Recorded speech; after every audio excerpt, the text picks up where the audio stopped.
नमस्कार, मैं पेन वाजपेयी अपने YouTube चैनल पेन वाजपेयी पे आपका बहुत बहुत स्वागत करता हूँ।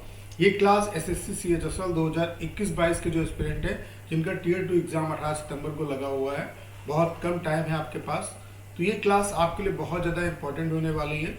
आज जो आरडी की कॉपी हम लोग एक्सप्लेन करने वाले हैं उसमें स्टूडेंट का जो स्कोर है वो 65 आउट ऑफ 100 है। ठीक है, इसने जो ऐसे में स्कोर किया वो 32 किया और लेटर में जो स्कोर किया वो 33 किया। ठीक है, इस कॉपी से बहुत कुछ आपको सीखने की जरूरत है और यहाँ से आपको मैं ये भी सिखाने का प्रयास करूंगा कि टू द पॉइंट लिखने से कितने अच्छे नंबर आपके आ सकते हैं। और इन्होंने कहीं ना कहीं टू द पॉइंट चीज़ों को नहीं लिखा। ठीक है, तो टॉपिक को बहुत अच्छे तरीके से समझने की जरूरत है।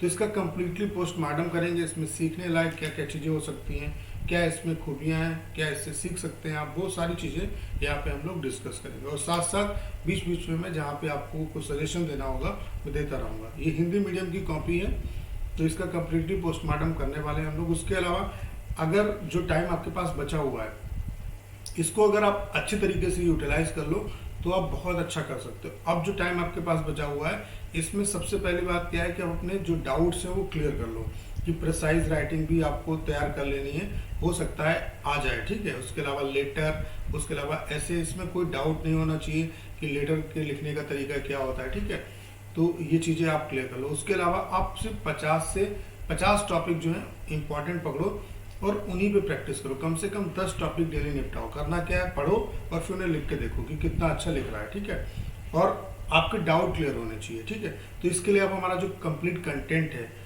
जो हमने कोर्स का कंटेंट है उसका प्राइस केवल 199 रुपीज़ कर दिया है, तो ये आप ले सकते हैं। इसमें मैं अभी ढेर सारी वीडियो अपलोड करने वाला हूँ, ढेर सारी वीडियो यहाँ पे पड़ी हुई भी है जहाँ से आपके डाउट क्लियर हो जाएंगे कि लेटर कैसे लिखना है, ऐसे कैसे लिखना है और आपको प्रिसाइज कैसे लिखना है। उसके अलावा अभी प्रिसाइज की हमने वीडियो डाल दी जिसमें 5 एग्जाम्पल के साथ हमने प्रिसाइज को बहुत अच्छे तरीके से एक्सप्लेन किया। ऐसे 10 एग्जाम्पल लेके लेटर को एक्सप्लेन कर देंगे कैसे लिखने होते हैं। ठीक है, अगर एड्रेस दिया नहीं होगा तो कैसे लिखेंगे, वो सारी चीज़ें। उसके अलावा ऐसे को लिखने का तरीका क्या होता है, तो ये सारी वीडियोस आपको मिल जाएंगी। 50+ आईडी की कॉपी मिल जाएंगी, डेली आप टॉपर्स की कॉपी देख पाएंगे। उसके अलावा 4 से 5 आपकी जो कॉपी है वो भी मैं चेक कर दूंगा।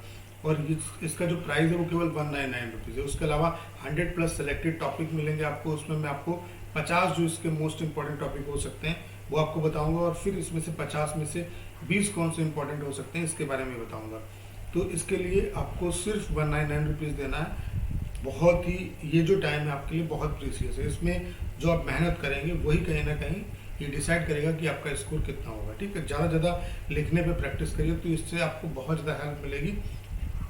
अगर आपको ये कोर्स लेना है तो करना क्या है, 6307185699 इस नंबर पे आप व्हाट्सएप पे मैसेज करिए, आपको इसके रिगार्डिंग सारी इन्फॉर्मेशन दे दी जाएगी। तो चलिए देखते हैं किस तरीके से इसने लिखा। ये जो कॉपी है वो CHSL 2019 की कॉपी है। ठीक है, तो यहाँ पे जो CHSL 2019 में जो टॉपिक आया था वो आया था आपका भारत में व्यक्ति की स्वतंत्रता, संवैधानिक प्रावधान और सार्वजनिक बहस, freedom of speech in India, constitutional provisions and public debate. तो सबसे पहले आप टॉपिक को अच्छे तरीके से पढ़ो, यही मैं आपको हमेशा से एडवाइस देता हूँ और ये मेरी एडवाइस आपके लिए अभी भी रहेगी। जब आप एग्जाम हॉल में जाएं तो परेशान नहीं होना है। आपको बुकलेट 5 मिनट पहले मिल जाएगी, आप उसमें क्वेश्चन देख लेंगे और क्वेश्चन देख के 5 मिनट को यूटिलाइज कर लो सोचने में कि क्या लिखना है, किस तरीके से लिखना है, इंट्रोडक्शन में क्या लिखेंगे, मेन बॉडी में क्या लिखेंगे, कंक्लूजन में क्या लिखेंगे। रोड मैप बना लो अपना और कोशिश करो कोटेशन से स्टार्ट करने की। रैंकिंग का डाटा डाल पाओ तो डालो यहाँ पे। ठीक है, और ये सारा कुछ कोटेशन, रैंकिंग का डाटा, ये सब कुछ आपको ये जो कंटेंट 199 रुपीज़ में दे रहा हूँ इसमें सारा कुछ आपको मिलेगा। आपको जरूरत है कि टॉपिक को आप अच्छे तरीके से पहले समझो। अगर ये डाटा आप नहीं भी डाल पाते हो तब भी कोई दिक्कत नहीं, अगर आपने टू द पॉइंट लिख दिया। तो यहाँ पे ये क्या आपसे लिखवाना चाहता है, भारत में अव्यक्ति की स्वतंत्रता यानी कि जो फ्रीडम ऑफ स्पीच है इंडिया में उसके बारे में बताना है। ठीक है, उसके अलावा संविधान में उसके लिए क्या प्रावधान किए गए हैं, जो किस आर्टिकल में है, ठीक है, कहाँ से लिया गया, इसके बारे में बताना है। उसके अलावा ये सार्वजनिक बहस का मुद्दा क्यों बना, हो सकता है उस टाइम पे कुछ ऐसा सिनेरियो हो जिससे ये पब्लिक डिबेट का इश्यू बना हो, मतलब काफी ज्वलन मुद्दा रहा हो। ठीक है, तो उस पहलू को भी आपको टच करना है। बस इतना अगर आपने एक्सप्लेन कर दिया तो आपको अच्छे नंबर मिल जाएंगे। ठीक है, तो यही मैं आपसे कहना चाहता हूँ कि आप टॉपिक को अच्छे तरीके से पढ़ो और फिर लिखना स्टार्ट करो। जब पढ़ोगे और फिर उसके बाद रोड मैप बनाओगे और फिर लिखोगे तो आपकी गलतियां नहीं होंगी। तो आप लोग देख पा रहे होंगे ये जो एस्पिरेंट है इसकी राइटिंग काफ़ी ठीक ठाक है, लेकिन राइटिंग का बहुत ज़्यादा रोल नहीं होता है। आपकी राइटिंग स्पष्ट होनी चाहिए और सामने वाले को समझ में आए, बस इतना राइटिंग का रोल है। जो आप लिखेंगे वो इस तरीके से बीचों बीच में लिखेंगे, ठीक है। उसके अलावा जो पॉइंट आपको इंपॉर्टेंट लग रहे हैं उनको अंडरलाइन भी कर सकते हैं, ठीक है। तो ये काफ़ी अच्छा इम्पैक्ट क्रिएट करेगा, ठीक है। तो इन्होंने लिखना स्टार्ट किया कि भारत एक विकासशील देश है, विश्व भर में होना चाहिए, ठीक है। तो ये गलती की है, तो बर्तनी की बहुत ज़्यादा आपको ध्यान रखना है, ठीक है। विश्व भर में भारत सबसे बड़ा लोकतांत्रिक देश है, भारत विविधताओं वाला देश है। भारतीय संविधान के अनुसार सभी लोगों को धर्म, वर्ग, जाति के आधार पर वर्गीकृत न करके सभी को समानता एवं स्वतंत्रता का अधिकार प्रदान करता है। भारतीय संविधान के मौलिक अधिकारों द्वारा सभी नागरिकों को समानता, स्वतंत्रता एवं स्वतंत्र रूप से बोलने या अपना पक्ष रखने की आज़ादी होती है, ठीक है। तो ये तो यहाँ तक इन्होंने सही से एक्सप्लेन किया। इसके बाद इन्हें क्या एक्सप्लेन करना चाहिए था कि संविधान में इसके लिए क्या प्रावधान किए गए। अब देखते हैं क्या इन्होंने किया है। सभी लोगों को अपनी कार्य क्षमता एवं रुचि के अनुसार व्यवसाय करने और निपुणता के अनुसार नौकरी करने की आज़ादी देती है। यथार्थ भारतीय संसद में सभी नेताओं का अपने विचार प्रकट करने की आज़ादी होती है, परंतु भारत एक पितृ प्रधान देश है। यहाँ महिलाओं के साथ समानता का व्यवहार नहीं किया जाता है। कुछ लोग महिलाओं को कमजोर एवं असमर्थ समझते हैं। महिलाओं को पूर्णतः अपने विचार प्रकट करने की स्वतंत्रता नहीं होती है। भारत सरकार द्वारा भी सभी महिलाओं एवं गरीब वर्ग के लोगों को अपने विचार प्रकट करने की आज़ादी है। लोगों को अपने विचार प्रकट करने से राष्ट्र निर्माण में भी सहयोग मिलता है। इन कुरीतियों एवं प्रथाओं को समाप्त करने हेतु सरकार द्वारा उचित कदम उठाने की आवश्यकता है, ताकि गरीब वर्ग के लोग भी मुख्य धारा से जुड़ सकें। विश्व के अनेक मंचों पर लोगों को जागरूक करने की आवश्यकता है। यदि किसी व्यक्ति को अपने विचार प्रकट करने से राष्ट्र का विकास एवं प्रगति होती है। भारतीय संस्कृति में विविधता होते हुए भी एकता है। तो आप लोग देख पा रहे होंगे कि इन्होंने इधर उधर की बातें की, मतलब महिलाओं पे लेके आए, ठीक है, लेकिन टू द पॉइंट नहीं किया। तो इस वजह से इन्हें 32 मार्क्स मिले। अगर ये टू द पॉइंट लिखते हैं, इनकी राइटिंग ठीक ठाक थी, तो इन्हें 40 के आसपास मार्क्स मिल सकते थे। तो बस आप सभी से यही सजेशन है मेरा कि हो सकता है आप उस टाइम पे, चूंकि डाटा अब बहुत है, ठीक है, आपने पढ़ा भी बहुत है, लेकिन जरूरी नहीं कि वो विचार उस टाइम पे आपके दिमाग में आए। लेकिन सबसे जो जरूरी है, जो आपको काम देगा, वो ये कि आप टॉपिक को 2, 3, 4 बार पढ़ो अच्छे तरीके से। जब उसका रियल मीनिंग आपको समझ में आ जाए, फिर सोचिए उसके बारे में किस डायमेंशन में हम लिख सकते हैं, और फिर सटीक से सटीक लिखने की जरूरत है, टू द पॉइंट, बस आपको अच्छे नंबर मिल जाएंगे, ठीक है। तो ये आपको स्ट्रेटजी अपनानी है। बाकी लेटर में कुछ है ही नहीं, लेटर बस सीखना है आपको, और लेटर आप आराम से लिख देंगे। तो इसलिए मैं कह रहा हूँ कोर्स लेने के लिए आपसे, क्योंकि ये हमारी कंप्लीट मेहनत है। हम लोग 1-2 महीने से मेहनत कर रहे हैं, उसका कंप्लीटली आपको निचोड़ मिलेगा। 64 RTA की कॉपी हमने अभी अपलोड कर दी है।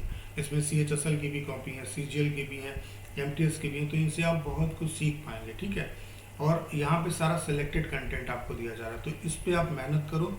रियली अगर कोई मतलब सही टॉपिक आता है तो इन्हीं में से कोई आपका टॉपिक रहेगा, ठीक है। तो इसके लिए केवल प्राइस हमने इतना रख दिया है ताकि सभी बच्चों को इसका बेनिफिट मिल सके। और इस बार वैकेंसी ज़्यादा है, तो सभी बच्चों को प्रयास करना चाहिए, अगर वो बॉर्डर पे हैं फिर भी। तो लेटर किस टॉपिक पे आपका आया, आप यह मानते हुए कि आप सुरेश सीमा निवासी, मकान नंबर 351, देवनगर, गली संख्या 2, पोस्ट देवनगर, नई दिल्ली 110063, एक सक्रिय कार्यकर्ता हैं और देश के सुदूर क्षेत्र में अपने जनजाति समूह के बीच रहकर कार्य कर रहे हैं। आप अपने क्षेत्रीय स्तर पर अधिकारी, संबंधित उप जिलाधिकारी, बस्तर छत्तीसगढ़, पिन कोड 494223 को पत्र लिखें, जिसमें समाज के लोगों द्वारा अनुभव की जा रही विविध समस्याओं का समाधान का आग्रह हो, ठीक है। तो लेटर में आपको क्या समझना, क्या देखिए, सबसे पहले बात क्या है कि यहाँ पे चूंकि ये फॉर्मल लेटर है, तो आपको समझ में आ जाएगा देख के कि फॉर्मल है या इनफॉर्मल है। फॉर्मल है तो राइटर रिसीवर दोनों का एड्रेस चाहिए होगा, और इनफॉर्मल है तो सिर्फ आपको एक एड्रेस चाहिए होगा, ठीक है। तो यहाँ पे देखिए राइटर का एड्रेस कहाँ पे दिया हुआ, कितना दिया है या नहीं दिया है। तो राइटर का एड्रेस दिया है, सुरेश सीमा निवासी, मकान नंबर देवनगर, गली संख्या 2, पोस्ट देवनगर, नई दिल्ली। ये आपका राइटर का एड्रेस है। रिसीवर का एड्रेस दिया है, बिल्कुल, उप जिलाधिकारी बस्तर छत्तीसगढ़, पिन कोड ये। किस उपदेश में लिखना है ये भी बहुत जरूरी। सब्जेक्ट बहुत छोटा होना चाहिए, आपके समाज के लोगों द्वारा अनुभव की जा रही समस्याओं के समाधान में, ठीक है। तो देखते हैं किस तरीके से इन्होंने लिखा। तो सबसे पहले राइटर का एड्रेस डाल दिया, बिल्कुल सही। उसके बाद देखो एक लाइन का गैप देना चाहिए, इन्होंने नहीं दिया, डेट डालना है, ठीक है। उसके बाद सेवा में एक लाइन का गैप देके आपको रिसीवर का एड्रेस डालना है, तो इन्होंने यहाँ पे डाला है, जबकि आपको आप जो स्टैम्प पे लेटर लेके जा रहे हैं उसमें सब कुछ यहीं से आपका स्टार्ट होता है। विषय हमारे समाज के लोगों द्वारा अनुभव की जा रही, हमारे समाज के लोगों द्वारा अनुभव की जा रही समस्याएं की जा रही विविध समस्याओं के समाधान हेतु आग्रह। ये बिल्कुल सही है, कोई दिक्कत नहीं है, लेकिन आप कोशिश करो कि छोटे से छोटा हो आपका, ठीक है। इन्होंने लिखना स्टार्ट किया कि उपयुक्त विषय अंतर्गत निवेदन है कि मैं आपके बस्तर क्षेत्र का एक सक्रिय कार्यकर्ता हूं। मैं आपका ध्यान समाज में लोगों द्वारा अनुभव की जा रही समस्याओं की ओर करना चाहता हूं, बल्कि यहाँ पे होना चाहिए कि ध्यान केंद्रित करना चाहता हूं। हमारे समाज में लैंगिक असमानता, अस्वच्छता एवं चोरी की बढ़ती वारदाताएं एक चिंता का विषय है। महिलाओं के साथ भेदभाव किया जाता है। बहुत ज़्यादा संख्या में चोरी की वारदाताओं में वृद्धि हो रही है। इलाके में स्वच्छता पर भी कोई विशेष ध्यान नहीं दिया जा रहा है। अतः आपसे निवेदन है कि समाज में फैली इन कुरीतियों स्वच्छता हेतु उचित कदम उठाने की आवश्यकता है। हमें आशा है कि आप जल्द ही समस्या का समाधान करेंगे। सर धन्यवाद, भवदी सुरेश। तो आप देख पा रहे हैं इन्हें 33 मार्क्स मिले, जबकि इन्होंने गलतियां की। अगर गलती ना करते तो 35 से ऊपर मार्क्स मिल सकते थे। तो आपको यहाँ से ये आइडिया लग गया होगा कि 70-75 नंबर आप ला सकते हो। 75 नंबर अगर आपको लाने हैं तो इसका एक ही जुगाड़ है कि लेटर का फॉर्मेट वगैरह ये आपका क्लियर हो जाए, और उसके अलावा ऐसे में आपको बहुत अच्छा करना है। अगर ऐसे में 40 के आसपास नंबर आ जाते हैं तो लेटर में आपको 35 या उससे ऊपर स्कोर मिलेगा। उसके अलावा प्रिसाइज राइटिंग भी आप तैयार कर लो, और ये प्रिसाइज राइटिंग कम्प्लीटली मैंने नोट्स भी दे दी है कोर्स में, और इस पर डिटेल वीडियो भी बना दिया है, तो सारा डाउट आपका क्लियर हो जाए, क्योंकि प्रिसाइज राइटिंग भी आपका आ सकता है। तो ऐसे पे आपको बहुत अच्छे तरीके से काम करने की जरूरत है। 50 सेलेक्टेड ऐसे पकड़ो, इन्हीं पे मेहनत करनी है आपको।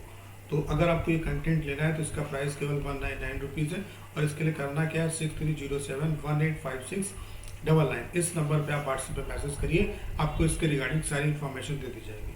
उम्मीद करता हूँ कि अगर आपने क्लास पूरी देखी होगी तो आपके सारे डाउट क्लियर हो पाए होंगे। आपको करना क्या है, इस वीडियो को ज़्यादा शेयर करना है। उसके अलावा अगर आप चैनल पर नए हैं और आपने अभी तक इसे सब्सक्राइब नहीं किया है तो प्लीज़ चैनल को सब्सक्राइब करना मत भूलिएगा।